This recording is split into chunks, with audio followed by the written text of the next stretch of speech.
अस्सलाम वालेकुम dear student, my name is Mohammad Jawad. उम्मीद करता हूँ आप सब लोग खैरियत से होंगे। जैसा कि आपको पता है कि हमने यूनिट नंबर 2 स्टार्ट किया होता क्लास 9 मैथ्स का, और जो अभी न्यू सिलेबस है उसका। तो आज हमने एक्सरसाइज करनी है 2.2। एक्सरसाइज 2.1 हमने लास्ट वीडियो में की थी, उसमें हम साइंटिफिक नोटेशन वाले कुछ क्वेश्चंस किए थे और उनको किस तरह कन्वर्ट करना है वो सारा किया था। ठीक है, तो आज हमारी एक्सरसाइज है 2.2। उससे जाने से पहले आपको लॉगरिथम की जो है वो डेफिनेशन पता होनी चाहिए कि लॉगरिथम की जो है डेफिनेशन क्या है और इसमें क्या क्या चीज़ हमें जो है देखनी पड़ती है कि जिसके बाद हम कह सकें कि ये लॉगरिथम जो है किसी नंबर का निकलेगा या नहीं निकलेगा। सबसे पहले इसकी डेफिनेशन पढ़े, उसमें लिखा हुआ है कि if b power y is equal to x where x y belongs to real numbers. ठीक है, एंड बी जो है वो ग्रेटर दैन ज़ीरो होना चाहिए और एक्स भी जो है हमारा वो ग्रेटर दैन ज़ीरो होना चाहिए, and b is not equal to one, यानी कि बी जो है वो नॉट इक्वल टू वन भी होना चाहिए और ग्रेटर दैन ज़ीरो होना चाहिए। ठीक है, और वाई जो है वो हमारे पास लॉग है, जबकि एक्स जो है वो भी ग्रेटर दैन ज़ीरो है, यानी कि वाई का हमने लॉग है, then y is the logarithm of x. Return base with base b return as y is equal to log b. Base भी आ रहा है और एक्स बेस यहाँ पे हमारे पास जो यूज़ होती है वो ज़्यादातर लॉगरिथम, कॉमन लॉगरिथम की बेस यूज़ होती है 10, और इसकी ये फॉर्म बनेगी कि वाई का जो जब लॉगरिथम निकालेंगे तो उसमें यानी कि इस नंबर का जो भी नंबर होगा उसका जब लॉगरिथम निकलेगा उसमें तीन चीज़ें हमने देखनी। एक तो ये है कि बी जो है वो हमारा ग्रेटर दैन ज़ीरो होना चाहिए और इक्वल टू वन नहीं होना चाहिए। वन से बड़ा या छोटा हो सकता है लेकिन इक्वल टू वन नहीं होना चाहिए, और ग्रेटर दैन ज़ीरो होना चाहिए, हमेशा नेगेटिव में भी नहीं होना चाहिए। और एक्स की वैल्यू जो है वो भी ग्रेटर दैन ज़ीरो होनी चाहिए। ठीक है, एक्स की वैल्यू ग्रेटर दैन ज़ीरो कोई भी आ सकती है, 0 पॉइंट से लेके यानी कि ज़ीरो से बड़ी होनी चाहिए, और वन भी आ सकती है, इसमें कोई बात नहीं है, लेकिन बी जो है वो हमारा वन नहीं आना चाहिए। ठीक है, तब ये वैल्यू जो है हमारे जो लॉग होगा किसी भी नंबर का वो डिफाइन होगा। अदरवाइज़ अगर ये नेगेटिव आ रहा है, इनमें से कोई भी कंडीशन जो है वो सेटिस्फाई नहीं हो रही, तो इसका मतलब ये लॉग अनडिफाइंड है। ठीक है, तो इसी तरह के क्वेश्चंस करते हैं। फर्स्ट क्वेश्चन है क्वेश्चन नंबर 1, उसमें उन्होंने लिखा है कि check whether log x base में और 7 माइनस एक्स, यानी कि ये हमारे पास एक लॉग दिया हुआ है, कोई भी उन्होंने फंक्शन एक टाइप का दे दिया, उसमें ने कहा है कि इसको चेक करना है कि किस किस वैल्यू पे ऊपर डिफाइन हो रहा है। ये चार वैल्यूज़ दी हैं और इसी फंक्शन के अंदर दोबारा वैल्यूज़ को पुट करना है। ठीक है, फर्स्ट ऑफ ऑल हम पुट करते हैं। इसमें बस आपने ये चीज़ें ध्यान माइंड में रखनी है कि ये तीन चीज़ें अगर आपने याद रख ली तो आपके लिए लॉग वाले क्वेश्चन करना बहुत ही आसान हो जाएंगे। ठीक है, उनको अगर एमसीक्यूज़ में भी आ जाते तो ये तीन कंडीशन होना ज़रूरी है। ठीक है, कि किस डिफाइन होगा। अब फर्स्ट में हम लॉग फंक्शन लिखते हैं, जो भी इसका वैल्यू है लॉग एक्स इंटू 7। अब जहाँ पे एक्स लिखा होगा, ठीक है, वहाँ पे हम ज़ीरो पुट कर देंगे, लॉग 0 7 माइनस ज़ीरो। ठीक है, अब देखें अगर हम इसको थोड़ा फर्दर सॉल्व करें तो लास्ट जो रिज़ल्ट आएगा वो ये वाला आएगा। ठीक है, अब देखें यहाँ पे ज़ीरो आ रहा है तो फर्स्ट वो कंडीशन जो है वो सेटिस्फाई नहीं हो रही, तो आपने जब एक से कंडीशन भी सेटिस्फाई नहीं होगी तो इसका मतलब बाकी कंडीशन भी अगर सेटिस्फाई हो भी रही हो तो तब भी वो अनडिफाइंड होगा। ठीक है, ये इस तरीके से आपने अनडिफाइंड है, उन्होंने कहा जस्ट आपने बताना है कि ये डिफाइन हो रहा है या अनडिफाइंड है, क्योंकि ज़ीरो आ रहा था तो हमने अनडिफाइंड किया। अब उसके बाद वैल्यू है x is equal to one. अब इसी फंक्शन के अंदर लॉग एक्स 7, जहाँ पे एक्स लिखा हो वहाँ पे वन पुट करें, लॉग 1 7 माइनस 1। ठीक है, अब देखें इसका भी रिजल्ट उसी तरह का आ रहा है 6। अब यहाँ पे तो पॉजिटिव आ गया, ठीक है, और यहाँ पे भी 1 आ रहा है, लेकिन हमें डेफिनेशन में पढ़ा था कि 1 जो है वो नहीं होना चाहिए। ठीक है, बी इक्वल टू 1 नहीं होना चाहिए, बी नॉट इक्वल टू 1, तो इसका मतलब ये भी अनडिफाइंड होगा।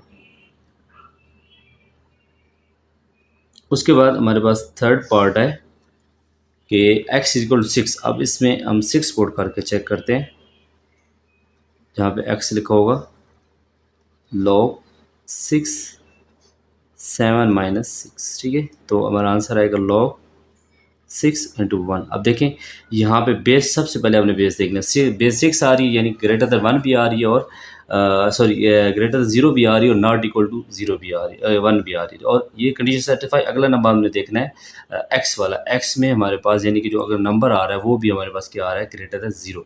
इसमें 1 आ जाए खैर कोई बात नहीं, तो ये हमारे पास क्या होगा, डिफाइन। ये थर्ड वाला फंक्शन जो है वो डिफाइन हो रहा है। उसके बाद इसका फोर्थ पार्ट है। फोर्थ पार्ट में उन्होंने एक रेंज दे दी है कि जो एक्स की वैल्यू है ना वो ग्रेटर दैन इक्वल टू 7 है, यानी कि 7 के ले के आगे जितनी कोई भी वैल्यूज ले रहे हैं, अगर ये पहली वैल्यू के ऊपर डिफाइन हो रहा है तो उसका मतलब बाकी वैल्यूज के ऊपर भी डिफाइन होगा। तो हम डायरेक्ट एक्स की वैल्यू यहाँ पे अनलिमिटेड है, 7 8 9, आप कोई भी वैल्यू ले सकते हो यहाँ से, ठीक है। तो इसके लिए आप ये करें कि आप सिर्फ जस्ट फर्स्ट वैल्यू ले लें और चेक करने के लिए कि डिफाइन होता है। अदरवाइज अगर पहली वैल्यू के ऊपर डिफाइन अनडिफाइन हो जाएगा तब जो है वो आगे वही चीज़ अप्लाई हो जाएगी, ठीक है। एक्स 7 माइनस एक्स, यहाँ से जहाँ पे एक्स लिखा है वहाँ पे आप 7 पुट करें।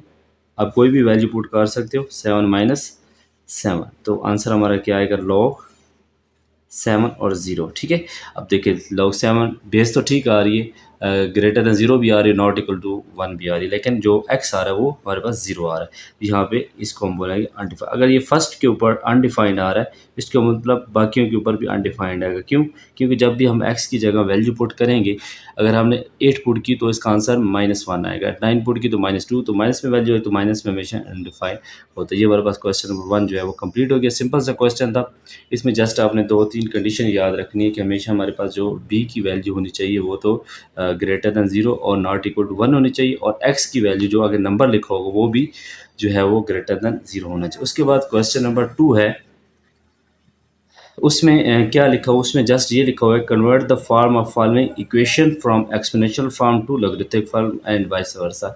यानी कि क्वेश्चन नंबर 2 में हमने जस्ट ये चेंज करना है कि जो लॉगरिथम फॉर्म में वैल्यूज लिखी हैं उनको को एक्सपोनेंशियल फॉर्म में चेंज करना है, और जो एक्सपोनेंशियल फॉर्म में लिखी हैं उनको हमने लॉगरिथमिक फॉर्म में चेंज करना है, ठीक है। वाइस वर्सा यानी कि इसी चीज़ को दोबारा चेंज कर देना है, तो लॉग होगा तो उस एक्सपोनेंशियल में, और अगर जो है वो आ रहा है एक्सपोनेंशियल है तो उसको लॉगरिथम, ठीक है। इसका आसान, बहुत ही आसान तरीका है, आसान मेथड है कि अगर हमारे पास लॉग है तो इस लॉग को जब ख़त्म करेंगे तो ये जो बेस है, ये बेस जो है इस नंबर की जाके बेस बन जाएगी, ये नंबर एज इट इव रहेगा और ये नंबर इधर आ जाएगा और ये नंबर इसका एक्सपोनेंट बन जाएगा, ठीक है। यानी कि ये नंबर जहाँ पे एक्स होगा एज इट इज, जहाँ पे जो लॉग के साथ बेस होगी, अगर लॉग की फॉर्म में आ रही तब जाके इस नंबर की जाके बेस बन जाएगी जो इस साइड पे होगा, ठीक है। ये फर्स्ट अब चेंज होगा, इसमें इस तरह से काम करना है। और सेकंड में देखें, 7 is power 4 और 25401, इसमें हम इसी को लॉग में चेंज करेंगे। जब लॉग अप्लाई करेंगे तो जो 4 होगा वो इधर आ जाएगा और लॉग 72401, ठीक है। यानी कि बेस, ये बेस जो होगी इधर जाके लॉग की बेस बन जाएगी और नंबर एजिटिव आएगा और एक्सपोनेंट जो है वो यहाँ पे आ जाएगा वाई की जगह पे, ठीक है।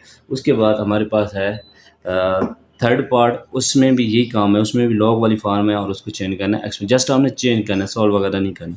जब ये लॉग ख़त्म होगा तो ये आ जाएगा 5 एक्सपोनेंट, ये बेस उधर जाके इस नंबर की बेस बन जाएगी, 5 एक्सपोनेंट 5 आ जाएगी, इनकी 5 की पावर 5 आ जाएगी। उसके बाद इसका फिफ्थ पार्ट है, फिफ्थ पार्ट में क्या लिखा हुआ है, सॉरी फोर्थ पार्ट कि 20 एक्सपोनेंट -3/4 इज इक्वल 127। तो इसमें फ्रैक्शन में वैल्यू आ रही है, तो इसमें हमने घबराना नहीं कि इस फ्रैक्शन में वैल्यू किस तरह से, इसको किसी और तरीके से सॉल्व करें, इसको किसी और तरीके से सॉल्व नहीं करना, जिस तरह पीछे वाले क्वेश्चन को सॉल्व किया उसी तरीके से सॉल्व करना है। जब इसके ऊपर लॉग लगेगा तो -3/4 आ जाएगा और ये बी जो है इधर जाके लॉग की बेस बन जाएगी और ये 127 आ जाएगा, ठीक है। ये इस तरह की फार्म चेंज होगी। उसके बाद इसका फिफ्थ पार्ट है, उसमें एक्सपोनेंशियल फार्म में लॉगरिथम फार्म में चेंज करेंगे तो क्या आ जाएगा, x/3 is equal to log 125 and 25, ठीक है। ये इस वाली फार्म चेंज होगी। सिंपल से क्वेश्चन थे। इसके बाद हम करते हैं इसका जो है वो सिक्स पार्ट, इसका सिक्स पार्ट है। सिक्स पार्ट में भी इसी तरह करना है कि हमने चेंज करना है इसको फार्म में। तो ये ऑलरेडी लॉग की फार्म में आ रही है तो एक्सपोनेंशियल फार्म में आ जाएगी, तो यहाँ पे बेस जो है ये लॉग 10⁻12 जो है वो यहाँ पे आ जाएगा और ये 10 जाके उस वाई की जाके बेस बन जाएगी, ठीक है। ये हमारे पास इसका आंसर है। छोटे छोटे क्वेश्चन है, दो स्टेप के, ये एमसीक्यूज में ज़्यादा आते हैं।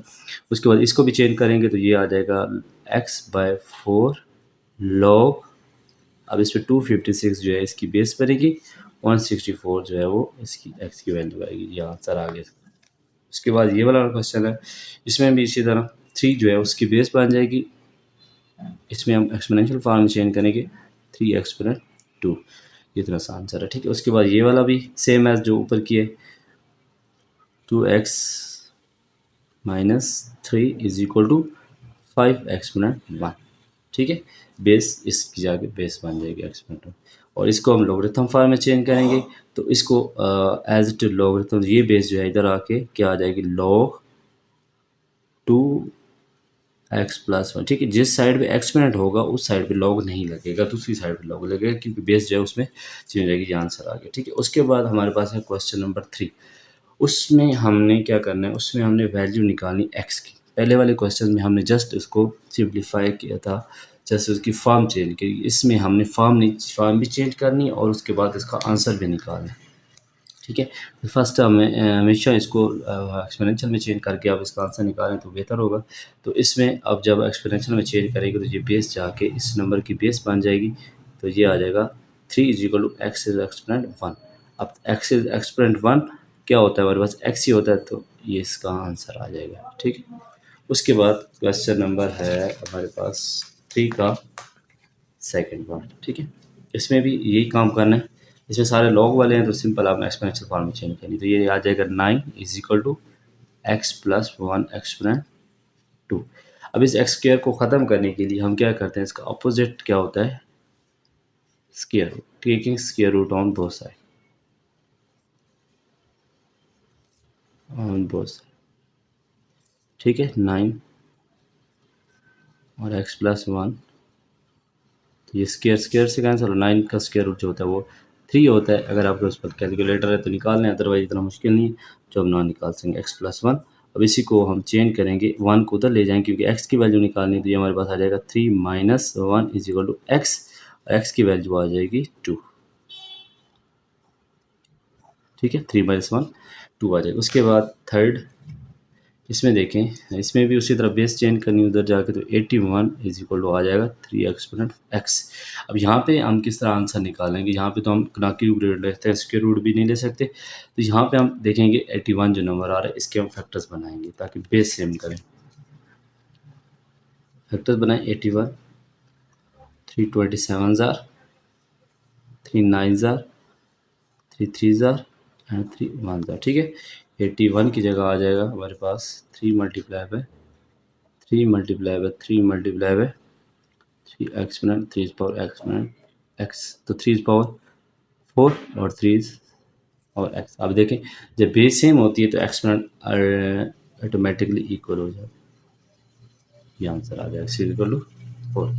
उसके बाद फोर्थ पार्ट है, उसमें भी वही काम सेम एज 64 जो हमने फर्स्ट पार्ट किया था, फर्स्ट सेकंड पार्ट किया था एज इट इज उसी तरह, एक्स प्लस सॉरी नहीं, ये 2 एक्सपोनेंट एक्स प्लस 1 होगा, सॉरी ये उसके डिफरेंट है इससे। तो इसमें भी इसी तरह फैक्टराइजेशन करें, बेस सेम करें, 64 की 2 32 ज़ार 2 16 2 4 2 2 एंड 2 1। ठीक है, यहाँ पे क्या आ जाएगा, 2 multiply by 2 multiply by 2 multiply by 2 कितने 5 है, सॉरी ये सॉरी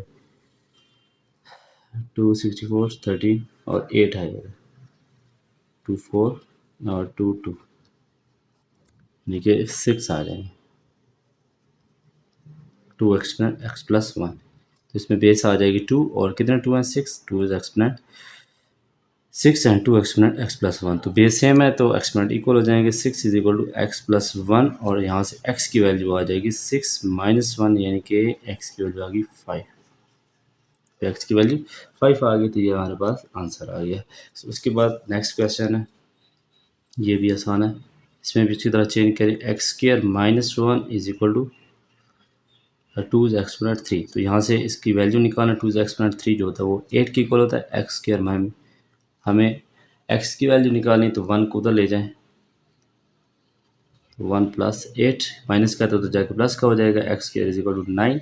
अब इसको हमें एक्स की वैल्यू निकालना है तो स्क्वायर ख़त्म करने के लिए हम इसका सेट स्क्वायर रूट लेंगे, taking square root on both side,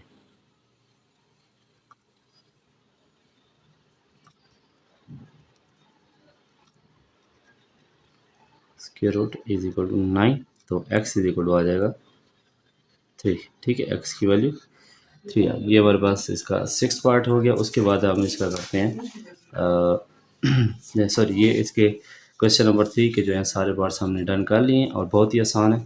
एक दफ़ा दोबारा मैं चेक करवा लेता हूँ आपको। ये देखिए, इसके फर्स्ट पार्ट हुआ और उसके बाद यहाँ पे है सेकंड, थर्ड और फोर्थ, फिर इसके 6 ही पार्ट है और ये पूरा खत्म हो गया। उसके बाद हम करते हैं क्वेश्चन नंबर 4। अब क्वेश्चन नंबर 4 में क्या पूछे? क्वेश्चन नंबर 4 में उन्होंने कहा है कि find the unknown appeared in the question 2, यानी कि जो क्वेश्चन 2 में अननोन अपीयर हो रहे थे उनकी हमने वैल्यूज़ निकालनी। करना इसी तरीके से जो हमने लास्ट टाइम क्वेश्चन नंबर 3 किया था। इसमें क्वेश्चन नंबर 2 में हमने चेक करना है कि जिसके साथ अननोन, यानी कि कोई वेरिएबल आ रहा है, कोई ABC अल्फ़ाबेट आ रहा है, तो तब उसकी वैल्यू निकालने के लिए वही क्वेश्चन लिखेंगे। अब इसमें मैंने इसका जो फर्स्ट पार्ट है वो लिखा है जो क्वेश्चन नंबर 2 में थर्ड पार्ट था। क्यों? क्योंकि उसमें जो फर्स्ट 2 पार्ट्स थे उसमें अननोन नहीं आ रहा था, सिंपल नंबर्स थे, तो इसलिए मैंने यहाँ पे इसका थर्ड पार्ट जो है फर्स्ट पार्ट बना दिया। तो इसको भी उसी तरह इसके लॉग ख़त्म करना है और इसमें बेस और लॉग और एक्सपोनेंशियल वाले का मिक्स है, तो इनको तरीके से करेंगे। तो इसके लॉग ख़त्म करें तो हमारे पास क्या आ जाएगा? x is equal to 5 exponent 5। अब 5 एक्सपोनेंट 5 आप निकालें, 5 की पावर 5, 5 की पावर 5, यानी कि 5 को 5 टाइम मल्टीप्लाई करना। ठीक है, यहाँ पे हमारे पास आ जाएगा x इज इक्वल टू 3125। ठीक है, सॉरी ये थोड़ा गलत हो गया। x इज इक्वल टू 3125, ये हमारे पास इसका आंसर आ गया। ठीक है, उसके बाद ये वाला क्वेश्चन है, इसमें हम मेरे पास एक्सपोनेंशियल में है तो इसको हम चेंज करेंगे, लॉग में नहीं चेंज करेंगे, इसको हम डायरेक्ट सॉल्व करेंगे। इसका आसान तरीका जो है वो आपको मैं बताता हूँ। इसमें आप चेंज करें, अगर हम इसको इस फॉर्म में चेंज करें कि 20 एक्सपोनेंट -3/4 है, तो इसका अब अगर हम इसका एक्सपोनेंट ले लें -4/3, यानी कि इसका अपोजिट एक्सपोनेंट ले लें, इसका जब मल्टीप्लाई करेंगे तो क्योंकि हमें चाहिए प्लस एक्सपोनेंट चाहिए, तो हम अगर इसका एक्सपोनेंट ले लें, दोनों साइड पे एक्सपोनेंट ले लें, taking 4/-3 on both side, taking power, या आप इस तरीके से कर लें, taking 4 exponent on both side. ठीक है,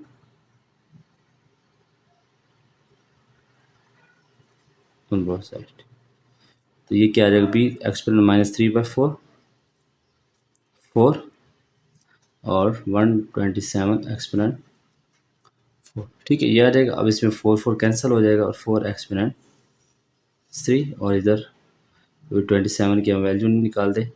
अब इसी को अगर हमने ख़त्म करना है, ठीक है, अगर हमने इसी को ख़त्म करना है तो b एक्सपोनेंट -3 है। अब इसका हम अपोजिट क्या आएगा? -1 बजे, टेकिंग क्यूब रूट, या इसको अब इस तरीके से चेंज कर लें, 1/p3 is equal to 1/27 exponent 4। इसकी अगर रेसिप्रोकल वो करें क्रॉस मल्टीप्लिकेशन, तो b3 और 27 एक्सपोनेंट 4 इज इक्वल टू आ जाएगा b3। अब इसको 3 को ख़त्म करना है तो क्या लिखेंगे? Taking cube root out both side, taking cube root on both side. ठीक है, तो यहाँ पे आप 27 की वैल्यू भी निकाल सकते हैं, multiply by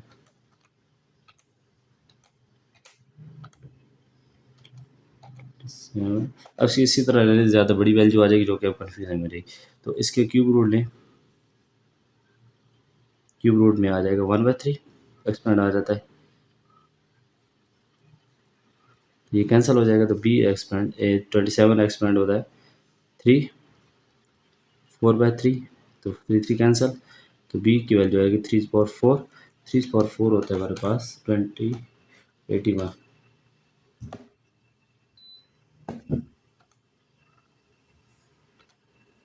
sorry 3 multiply by 3 multiply by 3 81। ठीक है, बी वैल्यू आ गई 81। इसमें थोड़ी सी कन्फ्यूजिंग है, कोई इतना मुश्किल नहीं है, लेकिन आपने क्या करना है, पहले एक्सपोनेंट 4 लेना है दोनों साइड से, तो 4 कट जाएगा, 1 एक्सपोनेंट 1/27 आ जाएगा, और 27 के इसका हम रेसिप्रोकल ले लेंगे, नेगेटिव पावर जो है पॉजिटिव में करने के लिए रेसिप्रोकल ले लेंगे और इसका क्रॉस मल्टीप्लिकेशन कर देंगे तो ये वाली फॉर्म आ जाएगी। अब बी के ऊपर हमने क्यूब ख़त्म करना है, इसका हम क्यूब रूल ले लेके उसको ख़त्म करवा के लास्ट में आंसर निकालें। उसके बाद इसका थर्ड पार्ट है, इसमें भी लॉग नहीं लेना, जस्ट आप इसकी फैक्टराइजेशन करनी है, दोनों साइड से बेस सेम करनी है। तो पहले हम 125 की फैक्टराइजेशन करते हैं।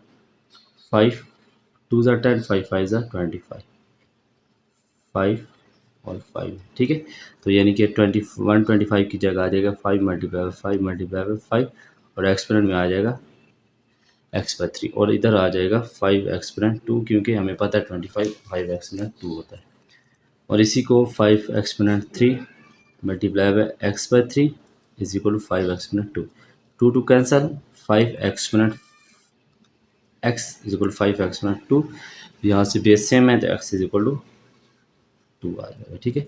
उसके बाद ये वाला क्वेश्चन है, इसमें भी यही काम करें, लॉग है तो ख़त्म करें इस लॉग को और 12 आ जाएगा और ये बेस इधर जाके y की बेस बन जाएगी, बेस सेम है तो 12 इज इक्वल टू y, ये चीज़ आ जाएगी। उसके बाद हमारे पास ये क्वेश्चन है, इसमें भी हमने बेस सेम करनी है तो 256 इसकी फैक्टर्स बनाए, 256 2 128 ज़ा 264 ज़ा 232 ज़ा एंड 260 24 28 24 22 21, ठीक है। 1 2 3 4 5 6 7 8, 1 2 3 4 5 6 7 8, तो 2 इस पावर 8 में डायरेक्ट लिख रहा हूँ एक्सपोनेंट 4, और जो 64 होता है अब यहाँ से देख लें तो 1 2 3 4 5 6, 2 इस पावर क्या होता है 6, ठीक है। ये मैंने डायरेक्ट स्टेप लिख दिया, इसमें मल्टीप्लाई नहीं किया। तो इसमें 5